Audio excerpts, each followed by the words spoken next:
Chapter के first part में हमने जितने भी क्वेश्चंस पढ़े हैं वो सारे शॉर्ट क्वेश्चंस थे। हमारा जो फर्स्ट लॉन्ग क्वेश्चन है ना वो है एक्सिस एंड प्लेन्स। तो एक्सिस एंड प्लेन्स जो है इसमें हमने सबसे पहले तो हेडिंग्स बना लेनी है। हमारी जो हेडिंग्स बनेंगी वो एक्सिस की डेफिनेशन है, प्लेन की डेफिनेशन है, फिर हम बताएंगे कि हमारे पास कितने टाइप के एक्सिस हैं और कितने टाइप के प्लेन्स हैं। सही हो गया। डायग्राम से हमने समझना, लॉन्ग क्वेश्चन में डायग्राम ड्रॉ करने की ज़रूरत नहीं है। एक्सिस क्या होता है? It is a line at which movement take place. तो एक्सिस क्या है? वो लाइन है जिसमें मूवमेंट टेक प्लेस होती है। इसके बरक्स जो प्लेन है it is a surface which is present perpendicular to the axis about which the movement take place. ठीक है, जो एक्सिस है वो लाइन है और जो प्लेन है वो सरफेस है। ये देखो दोनों एक दूसरे के ना राइट एंगल पे प्रेजेंट होंगे। अगर ये एक्सिस है ना तो ये उसका प्लेन है, ये एक्सिस है तो ये उसका प्लेन है। सही हो गया। अब हम बता रहे हैं कि हमारे पास नेक्स्ट पॉइंट में कि 3 किस्म के एक्सिस होते हैं। सैजिटल एक्सिस होता है, फ्रंटल एक्सिस होता है और वर्टिकल एक्सिस होता है। जो सैजिटल एक्सिस होता है ना वो सैजिटल सुचर के पैरेलल प्रेजेंट होता है। मतलब जो हमारा सैजिटल सुचर होता है ना उसी डायरेक्शन में प्रेजेंट होता है, इसीलिए हम उसे सैजिटल एक्सिस कहते हैं। अब आगे क्या कह रहे हैं कि ये ना हमारी बॉडी को एंटीरियर और पोस्टीरियर डायरेक्शन में डिवाइड करता है। एंटीरियर वो होता है जो कि सामने की तरफ होता है, पोस्टीरियर वो होता है जो कि बैक साइड की तरफ होता है। तो एंटीरियर जो होती है वो हमारी फेस वाली साइड होती है और पोस्टीरियर जो बैक साइड होती है। ठीक हो गया। उसके बाद है जितनी भी मूवमेंट इस एक्सिस में होंगी उनका प्लेन कौन सा होगा? Frontal plane. ये रहा हमारा सैजिटल एक्सिस और फ्रंटल प्लेन। जितनी भी मूवमेंट्स हमारे सैजिटल एक्सिस में होंगी उनका प्लेन कौन सा होगा? Frontal plane. All the adductions and abduction movement occur in sagittal axis and frontal plane. अब इसमें एक एक्सेप्शन है, जो हमारा थंब है ना उसकी abduction and adduction sagittal axis में नहीं होएगी। सेकंड नंबर पे हमारा फ्रंटल प्लेन है, इसे हम ट्रांसवर्स प्लेन भी कहते हैं। अब ट्रांसवर्स प्लेन जो है ये पैरेलल होता है ट्रांसवर्स सुचर के। जिस डायरेक्शन में ट्रांसवर्स सुचर प्रेजेंट होता है हमारे स्कल का, उसी डायरेक्शन में ट्रांसवर्स एक्सिस भी प्रेजेंट होता है। ये जो है राइट एंगल पे प्रेजेंट होता है as compare to sagittal axis. कि ये सैजिटल एक्सिस है ना तो इसके राइट एंगल में क्या है? हमारा फ्रंटल एक्सिस। सही हो गया। अब इसमें जो भी मूवमेंट परफॉर्म होंगी वो सैजिटल प्लेन में होंगी। जो सैजिटल एक्सिस था उसकी मूवमेंट फ्रंटल प्लेन में थी, जो हमारा फ्रंटल एक्सिस है उसकी मूवमेंट है हमारी सैजिटल प्लेन में। अब सैजिटल प्लेन में जितनी भी हमारी एक्सटेंशंस एंड फ्लेक्शंस होती हैं वो सैजिटल प्लेन में होती हैं एक्सेप्ट थंब। अब थर्ड नंबर पे हमारा वर्टिकल एक्सिस।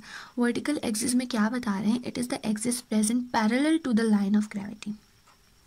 ये वाला वर्टिकल एक्सिस वो है जो कि लाइन ऑफ ग्रेविटी के पैरेलल प्रेजेंट है। अब क्या कह रहे हैं? The movement occur in this axis are about horizontal plane. All the rotatory movements occur in this plane. और कोई भी एग्जाम्पल दे देनी है, rotation of elbow, rotation at elbow. सही हो गया। हमने क्या किया? फर्स्ट नंबर पे हमने एक्सिस की डेफिनेशन की, हमने प्लेन्स की डेफिनेशन की, फिर हमने कहा कि हमारी बॉडी में ना 3 टाइप के एक्सिस होते हैं। नंबर 1 पे सैजिटल एक्सिस, नंबर 2 पे फ्रंटल एक्सिस और नंबर 3 पे वर्टिकल एक्सिस। अब हमने बताना है कि हमारी बॉडी में कितने टाइप के प्लेन्स होते हैं। तो प्लेन भी हमारे 3 टाइप के होते हैं। हॉरिजॉन्टल प्लेन होता है, इंक्लाइंड प्लेन होता है और वर्टिकल प्लेन होता है। हॉरिजॉन्टल प्लेन क्या है? It is a plane in which gravity do not cast any effect on the movement. Horizontal plane वो है जिसमें ग्रेविटी हमारी मूवमेंट पे कोई भी इफेक्ट कास्ट नहीं करती। देखिए अब आप मूवमेंट करा रहे हो, बॉल पेन की मूवमेंट देखिए, अप और डाउन। अप मूवमेंट में मुझे ग्रेविटी को अपोज करना पड़ रहा है और डाउन मूवमेंट में ग्रेविटी के एक्शन के अंडर मूवमेंट परफॉर्म हो रही है। सही हो गया। मेरी मसल्स ने जस्ट स्पीड को कंट्रोल किया हुआ है। इसमें तो ग्रेविटी साफ साफ एक्ट कर रही है। लेकिन अगर मैं बॉल पेन की मूवमेंट इस तरह से करा रही हूँ, इस तरह से करा रही हूँ, नीचे से तो सपोर्टेड है, ग्रेविटी से अब मज़ीद नीचे तो नहीं ना खींच सकती। तो इस प्लेन में हमारी ग्रेविटी जो है वो एक्ट नहीं कर रही होती। कौन से प्लेन में? हमारे हॉरिजॉन्टल प्लेन में। ये तो हमने फिजिक्स में भी पढ़ा है ना, ये हमारा हॉरिजॉन्टल प्लेन है और ये हमारा वर्टिकल प्लेन है। तो हमारे हॉरिजॉन्टल प्लेन में जो है ग्रेविटी इफेक्ट नहीं कर रही होती।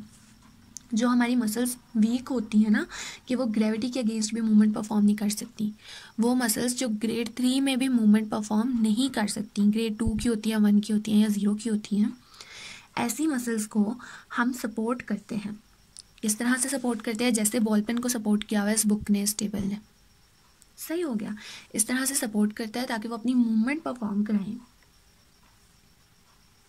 अब देखो, इस तरह से हम सपोर्ट कर रहे हैं, ग्रेविटी तो इस पर एक्ट नहीं कर रही, लेकिन एक फोर्स जो है जो इस पर एक्ट कर रही है वो कौन सी है?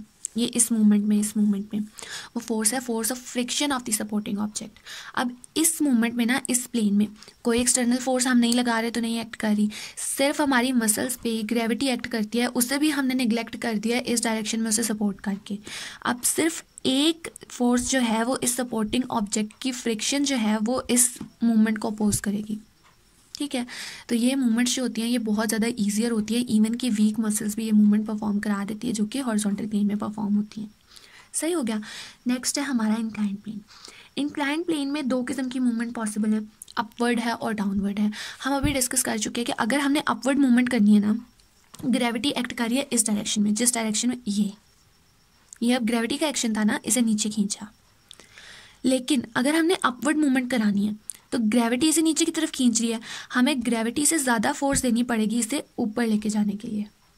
सही हो गया, अपवर्ड मूव कराने के लिए। लेकिन ये मूवमेंट थी ना, मैंने इसे यहाँ पे छोड़, लेकिन अगर मैं इसे आहिस्ता आहिस्ता लेके जाती हूँ, ये मूवमेंट ग्रेविटी के एक्शन में ही रही है, ग्रेविटी की ही डायरेक्शन में हो रही है, लेकिन यहाँ पे क्या है कि इस मूवमेंट की जो स्पीड है ना वो मेरी मसल्स कंट्रोल कर रही हैं। सही हो गया। तो यहाँ पे क्या लिखा हुआ है? It is a plane in which movement may be performed either upward or downward to the incline. Upward movement require more power and muscular contraction. Downward movement occur under the action of the gravity and controlled by the muscular activity. A vertical plane हमारा ये वाला plane होता है, ठीक है। इसमें भी same है कि अगर हमने अपवर्ड मूवमेंट करानी है तो हमें फोर्स लगानी पड़ेगी, हमारी ज़्यादा पावर लगेगी, ज़्यादा मस्कुलर कंट्रैक्शन यूज़ होगी, क्योंकि हमें ग्रेविटी की इक्वल फोर्स चाहिए उसे निगलेक्ट करने के लिए, और अपवर्ड डायरेक्शन में मूवमेंट के लिए हमें उससे ज़्यादा फोर्स चाहिए। ये हमने वो टो वाली एग्जाम्पल में भी पढ़ा था, टो स्टैंडिंग पे। अब हम कह रहे हैं कि अगर डाउनवर्ड मूवमेंट है तो जस्ट मसल्स ने उस मूवमेंट की स्पीड को कंट्रोल करना है, वो मूवमेंट कैसे होगी, under the action of gravity होगी। और यहाँ पर हमारा ये वाला लॉन्ग क्वेश्चन ख़त्म हो गया।